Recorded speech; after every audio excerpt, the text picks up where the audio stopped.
Well, hopefully I figured it out.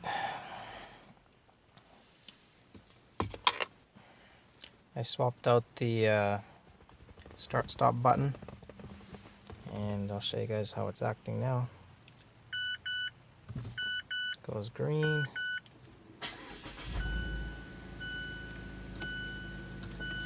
And no more flashing.